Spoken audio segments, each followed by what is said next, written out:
Vivemos em um mundo acelerado, somos bombardeados por um turbilhão de informações. A facilidade de produzir e consumir conteúdo cria uma pressão enorme sobre os artistas, que precisam lançar novas obras a todo momento. Essa pressão por novidades constantes e a busca incessante pela validação do público podem transformar a criação artística em uma tarefa árdua e muitas vezes paralisante. Essa urgência muitas vezes leva ao temido bloqueio criativo. O termo bloqueio criativo surgiu na década de 40 e foi criado pelo psiquiatra Edmund Berger. Na época, Berger estava estudando escritores que sofriam do que ele chamou de inibições neuróticas de produtividade. Não é à toa que, em inglês, bloqueio criativo é conhecido também como writer's block, algo como bloqueio de escritor. O especialista em criatividade Kandarp Mehta tem uma estratégia bem diferente e até mesmo contraditória. É criar espaço no seu trabalho para novas perspectivas. Agora, por que isso pode funcionar? Pode funcionar por dois motivos importantes. Número 1. Psicólogos nos disseram, eles nos mostraram através de estudos que todos nós sofremos do que chamamos de planejamento falso. Isso significa que sempre que fazemos um plano, pensamos que faremos esse plano. Executaremos esse plano assim, mas na verdade estamos superestimando nossa capacidade. E é por isso que a maioria dos nossos projetos nunca terminará no prazo. No entanto, isso acontece quando achamos que somos capazes de executar o plano. Mas quando o plano é aparentemente impossível, quando você sabe que isso é difícil de alcançar, algo mais acontece. Quando você se depara com alvos tão difíceis que são impossíveis, uma mão benevolente e escondida sai para ajudar você. E esta é uma mão benevolente escondida da engenhosidade e criatividade humana. E é por isso que quando você procrastina, quando você define um prazo mais difícil para si mesmo, sua mente busca ativamente novas maneiras e novas soluções para atingir suas metas mais difíceis. E isso traz criatividade ao seu trabalho. O especialista em marketing digital, Érico Rocha, também tem algumas estratégias. Grande sacada na criatividade, quanto menos eu estou tensionado, sob tensão, mais criativo eu sou. Então o que eu faço? Eu venho para lugares como esse, eu sento e tomo café, eu relaxo.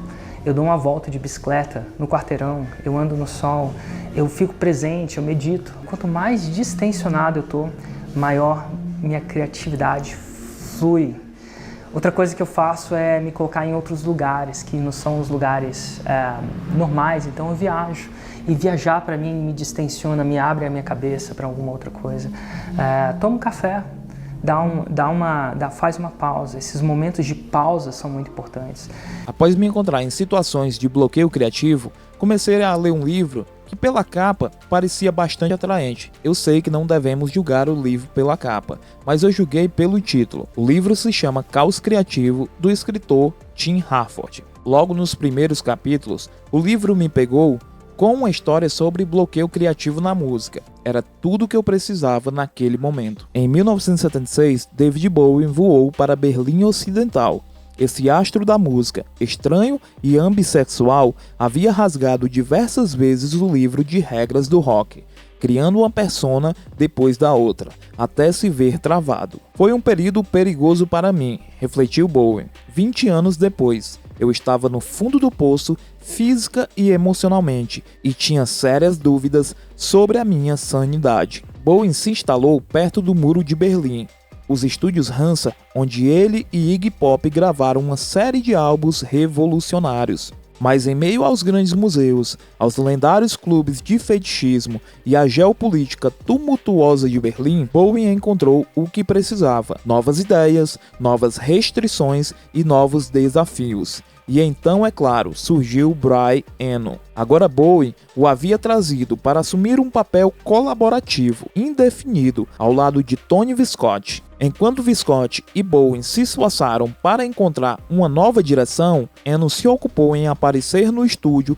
com um conjunto de cartas que chamava de estratégias oblíquas. Cada carta tinha uma instrução diferente e, em geral, elas eram minúsculas. Sempre que as sessões de estúdio iam para o atoleiro, Eno tirava uma carta ao acaso e repassava suas ordens estranhas. Mas quem era esse produtor que fez Bowen criar algumas de suas melhores músicas em toda a sua carreira? Brian Eno é um músico, produtor e artista visual britânico que teve um impacto profundo na indústria da música. Ele é conhecido por sua abordagem inovadora e experimental à música, bem como por seu trabalho com uma ampla gama de artistas. Eno nasceu em uma pequena cidade da Inglaterra em 1947. Ele começou a tocar música desde cedo e foi influenciado por uma ampla gama de gêneros, incluindo blues, rock and roll e música de vanguarda. Ele estudou arte na Winchester School of Art e começou a experimentar gravadores e sintetizadores. No início dos anos 70, Eno se juntou à banda de glam rock Roxx Music. Ele tocou teclados e sintetizadores nos 3 primeiros álbuns da banda e ajudou a criar seu som único. Ele também começou a produzir álbuns para outros artistas, incluindo John Cale e Nico. Em meados dos anos 70, Eno lançou seu primeiro álbum solo, Here Come the Warm Jets. O álbum foi um sucesso de crítica e comercial e ajudou a estabelecer Eno como uma nova figura importante na música eletrônica. Ele lançou vários outros álbuns solos aclamados, incluindo Talking Tiger Mountain by Strategy e Ambient One Music for AirPods. Eno também produziu álbuns para uma ampla gama de artistas, incluindo David Bowie, Talking Heads, Devo e U2. Ele é conhecido por sua capacidade de ajudar artistas a desenvolver seu próprio som único. Ele também foi um pioneiro no uso de música ambiente e lançou vários álbuns. Sempre muito criativo e acostumado com vários experimentos, não só na música, mas em várias áreas artísticas, Eno enfrentou momentos que não conseguia avançar em suas criações. Foi então que ele começou a utilizar um método para desbloquear sua mente. Na década de 70, Brian Eno e seu amigo Peter Schmidt tendiam a se encontrar quando sempre a mente deles não funcionava direito, quando eles se sentiam travados em algum trabalho em andamento. Separadamente, eles começaram a notar algumas coisas que mantinham na mente quando não estavam sob pressão. No caso de Peter Schmidt, isso assumiu a forma de The Trophy Behind the Trophy, uma espécie de baralho. Curiosamente, cada um deles tinha uma versão do que basicamente era o mesmo insight. No final de 1974, Eno e Schmidt combinaram em um único baralho de cartas e o ofereceram para a venda geral, para o público. Foi aí que nasceu aquilo que o músico e compositor Carlos Alomar, em um momento de tensão na produção de um dos álbuns de David Bowie, chamou de estratégia estúpida, mas que é amplamente conhecido por compositores, músicos e produtores em todo o mundo como estratégias oblíquas. A primeira regra que criou foi sobre erros. Honre seu erro como uma intenção oculta. Eno notou, ouvindo gravações de shows, que os erros parecem imperceptíveis na hora, por causa da ansiedade do momento. A regra é para lembrar que se algo der errado, não jogue fora imediatamente, apenas por um momento ouça e veja se há algo interessante. Esse processo de trabalho, estranho e caótico, produziu 2 dos álbuns mais aclamados pela crítica na década, Low e Heroes, junto com as obras mais respeitadas de Iggy Pop, The Idiot e Lust for Life, co-escritas por Bowie, e que beneficiaram dessa mesma abordagem bagunçada. Low foi talvez a mais corajosa reinvenção na história do pop.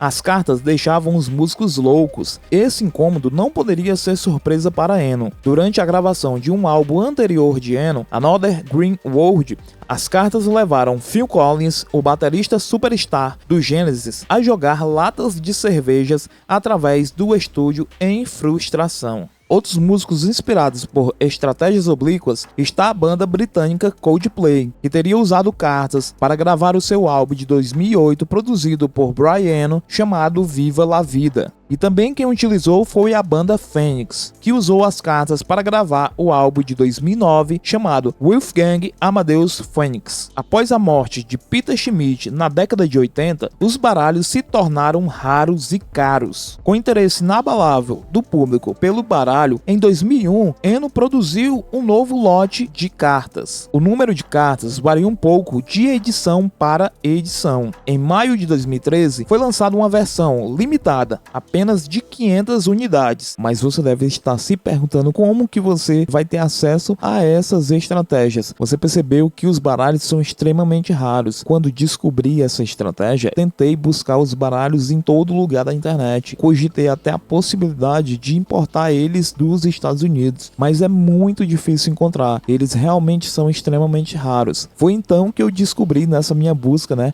Eu descobri o vídeo desse cara e vocês podem ver que ele mostra o baralho sendo usado no celular. Então existe um aplicativo tanto para iOS quanto para Android que vocês podem baixar aí no celular de vocês e vocês podem utilizar. O aplicativo ele é muito simples, ele não tem propaganda, certo? Ele foi criado realmente para que você abra o aplicativo e tenha acesso ali já a uma carta do baralho, né? Uma estratégia em que você vai utilizar. Você vai abrir o aplicativo e a primeira regra é aquela que você vai utilizar ali no seu processo. Você pode até fazer uma brincadeira, eu vou, sei lá, abrir 3 vezes o aplicativo aqui e as 3 regras que aparecerem para mim, eu vou utilizar ali no meu processo, né, para desbloquear minha mente. Então a ideia é que você utilize essas cartas para que você consiga desbloquear aquele trabalho ali que você tem à frente. E você tem que fazer da forma como está ali, né? Então, por exemplo, tem uma regra lá que diz para você, né, utilizar um outro instrumento, utilizar uma outra coisa que você não utilizaria, né, que você não utiliza com frequência. Digamos que você está produzindo uma música e, sei lá, geralmente você num trap você não usa uma sanfona, mas você vai lá e utiliza uma sanfona no trap. Esse aplicativo ele é excelente e eu vou estar deixando na descrição para vocês fazerem o download. Se você gostou desse vídeo, se esse vídeo ajudou você, eu peço que você deixe um like, deixe um comentário e que você também compartilhe. Até o próximo vídeo. Valeu!